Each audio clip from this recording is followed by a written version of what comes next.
Pernahkah kita berpikir bahwa kesehatan adalah mesin ekonomi yang paling penting?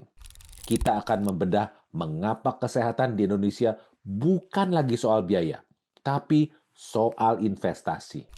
Berdasarkan data terkini, hingga awal tahun 2026, total kepesertaan BPJS Kesehatan telah menembus angka 284,6 juta jiwa. Lalu, kalau sudah ada BPJS, buat apa ada asuransi kesehatan swasta? Apakah itu pemborosan? Mungkin kita bertanya, kenapa kita harus peduli dengan ekonomi kesehatan? Apakah penting untuk pertumbuhan ekonomi? Jangan hanya punya asuransi, tapi pahami juga polisnya. Jika Anda hanya punya BPJS, pastikan statusnya aktif.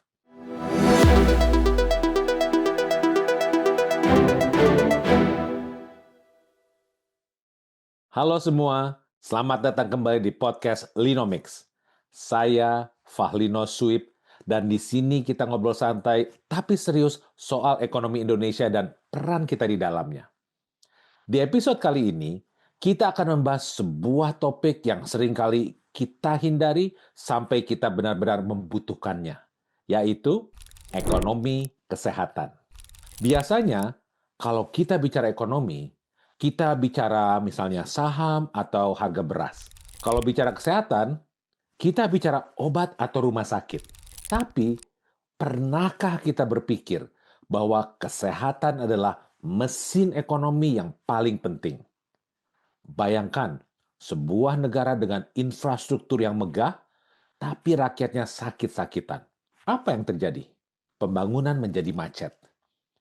Itulah mengapa hari ini kita akan membedah mengapa kesehatan di Indonesia bukan lagi soal biaya, tapi soal investasi. Kita akan bicara soal BPJS, asuransi swasta, hingga alasan mengapa kesehatan adalah kunci menuju Indonesia Emas 2045. Pertama-tama, mari kita lihat datanya. Berdasarkan data dari Bank Dunia dan Kementerian Kesehatan, belanja kesehatan di Indonesia terus meningkat. Namun, secara presentasi terhadap PDB atau produk domestik bruto, belanja kesehatan kita masih di angka sekitar 3-4% dari PDB. Ini masih di bawah rata-rata banyak negara yang bisa mencapai 9%. Tapi, ada hal yang menarik. Pasca pandemi COVID-19, kesadaran ekonomi kesehatan kita melonjak drastis. Pemerintah mengalokasikan anggaran kesehatan dalam APBN 2026 sebesar 247 triliun rupiah. Angka yang besar? Memang. Tapi apakah cukup? Mari kita lihat tantangannya. Kita punya masalah yang disebut double burden atau beban ganda. Di satu sisi, penyakit menular seperti TBC masih tinggi, di mana Indonesia peringkat kedua di dunia. Di sisi lain, penyakit tidak menular seperti jantung, stroke, dan diabetes yang biayanya sangat mahal justru meningkat tajam. Data juga menunjukkan bahwa penyakit katastrofik atau penyakit berat dengan biaya tinggi menyedot hampir 25 sampai dengan 30% total dana jaminan kesehatan kita. Disinilah ekonomi kesehatan bermain. Bagaimana kita mengelola uang yang terbatas untuk menyelamatkan nyawa yang tak terbatas jumlahnya. Selain itu, inflasi di sektor medis di Indonesia itu nyata. Biaya rumah sakit naik rata-rata 10% sampai dengan 13% per tahun. Itu jauh di atas inflasi umum yang biasanya hanya 3-4%. Artinya, kalau kita menabung untuk kesehatan di tabungan biasa, kita pasti kalah telak oleh kenaikan biaya rumah sakit. Tapi kita cukup beruntung. Sejak tahun 2014, kita mempunyai program BPJS Kesehatan.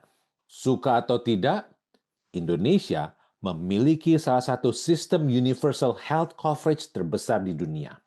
Berdasarkan data terkini, hingga awal tahun 2026, total kepesertaan BPJS Kesehatan telah menembus angka 284,6 juta jiwa. Angka ini sangat masif karena mencakup sekitar 98,74% dari total populasi penduduk di Indonesia. Ini adalah pencapaian luar biasa yang diakui dunia internasional. Namun, tantangan BPJS ada pada sustainabilitas atau keberlanjutan dana. Misalnya, dengan iuran yang relatif terjangkau, BPJS harus menanggung biaya operasi jantung yang ratusan juta rupiah. Maka, ekonomi gotong royong di BPJS adalah yang sehat membantu yang sakit, yang kaya membantu yang miskin. Lalu, kalau sudah ada BPJS, buat apa ada asuransi kesehatan swasta? Apakah itu pemborosan? Jawabannya tergantung kebutuhan dan profil risiko Anda. Di dalam ekonomi kesehatan, asuransi swasta berfungsi sebagai complementary atau pelengkap. Data menunjukkan bahwa sektor asuransi jiwa dan kesehatan swasta di Indonesia tetap tumbuh. Mengapa? Karena ada hal-hal yang tidak bisa ditanggung secara cepat atau nyaman oleh sistem kesehatan publik seperti BPJS. Misalnya, pertama, menyangkut kenyamanan dan kecepatan seperti akses ke rumah sakit tertentu tanpa antrean panjang. Yang kedua, terkait pilihan dokter seperti kebebasan memilih dokter spesialis tanpa sistem rujukan yang berjenjang. Yang ketiga, international coverage. Banyak masyarakat kelas atas yang memilih asuransi swasta untuk proteksi pengobatan misalnya di Singapura atau Malaysia. Tren terkini di asuransi swasta adalah penggunaan AI untuk proses underwriting dan klaim yang lebih cepat. Selain itu, ada produk coordination of benefit antara BPJS dan swasta. Jadi, Anda bisa pakai BPJS untuk biaya dasar dan asuransi swasta untuk naik kelas kamar atau biaya tambahan lainnya. Dalam kacamata ekonomi, asuransi swasta membantu mengurangi beban pemerintah. Masyarakat yang mampu secara finansial ditarik untuk mengelola risikonya sendiri. Sehingga subsidi pemerintah di BPJS bisa lebih fokus kepada masyarakat yang benar-benar membutuhkan atau yang kita sebut sebagai PBI atau penerima bantuan iuran. Nah, sampai di sini, mungkin kita bertanya, kenapa kita harus peduli dengan ekonomi kesehatan? Apakah penting untuk pertumbuhan ekonomi? Jawabannya iya. Dan paling tidak ada 3 alasan utama mengapa ekonomi kesehatan penting untuk mendorong pertumbuhan ekonomi.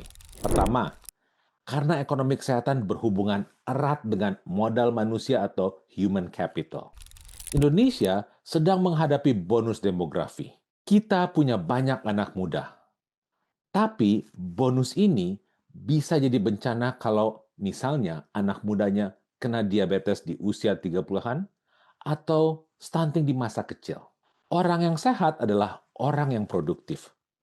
Produktivitas adalah bahan bakar utama pertumbuhan ekonomi. Jadi kesehatan bukan biaya habis pakai, tapi maintenance mesin ekonomi yang paling canggih, yaitu manusianya. Yang kedua, terkait industri farmasi dan alat kesehatan dalam negeri. Selama ini, kita impor hampir 90% bahan baku obat dan alat kesehatan. Melalui Undang-Undang Kesehatan yang baru, pemerintah mendorong kemandirian industri kesehatan. Bayangkan berapa banyak lapangan kerja yang tercipta jika kita memproduksi alat MRI, stent jantung, hingga vaksin sendiri di dalam negeri. Ini adalah hilirisasi di sektor kesehatan. Yang ketiga, health tourism atau wisata medis. Lihat apa yang terjadi di Sanur, Bali. Pemerintah sedang membangun kawasan ekonomi khusus kesehatan. Tujuannya agar triliunan rupiah uang orang Indonesia yang biasanya lari ke luar negeri untuk berobat, tetap tinggal di Indonesia. Ini akan menciptakan ekosistem ekonomi baru, baik dari perhotelan, jasa medis, hingga logistik. Nah, sampai di titik ini, Sobat Linomics mungkin berpikir, oke, ini skala besar. Lalu saya sebagai masyarakat harus ngapain? Ingat, ekonomi kesehatan dimulai dari keputusan rumah tangga Anda. Ada beberapa hal yang bisa kita lakukan. Pertama, tingkatkan literasi finansial kesehatan. Jangan hanya punya asuransi, tapi pahami juga polisnya. Jika Anda hanya punya BPJS, pastikan statusnya aktif. Jangan bayar iuran hanya di waktu sakit saja. Itu namanya merusak sistem gotong royong. Jika Anda punya budget yang lebih, pertimbangkan asuransi swasta sebagai backup. Yang kedua, persiapkan dana darurat medis. Meskipun punya asuransi, selalu siapkan dana liquid. Kadang ada biaya admin atau obat yang tidak tercover atau biaya transportasi yang tidak sedikit. Idealnya, sisihkan 5-10% dari penghasilan untuk pos proteksi ini. Yang ketiga, perbanyak kegiatan preventif. Dan ini yang paling penting. Secara ekonomi, mencegah itu jauh lebih murah daripada mengobati. Harga sepatu lari dan sayur mayur misalnya jauh lebih murah daripada biaya cuci darah di hari tua nanti. Di ekonomi kesehatan, return on investment dari olahraga 30 menit sehari itu tidak terhingga nilainya di masa tua nanti. Yang keempat, manfaatkan teknologi. Gunakan telemedicine seperti yang banyak disediakan oleh beberapa aplikasi untuk konsultasi awal.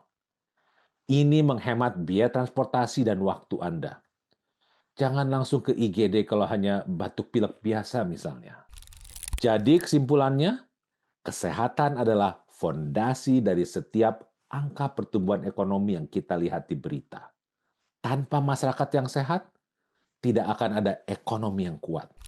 BPJS adalah jaring pengaman kita. Asuransi swasta adalah pelindung tambahan kita, namun gaya hidup sehat adalah asuransi terbaik yang kita buat untuk diri kita sendiri. Terima kasih Sobat Linomics. Tetap semangat, tetap optimis. Sampai jumpa di episode berikutnya. Saya Fahlino Suit.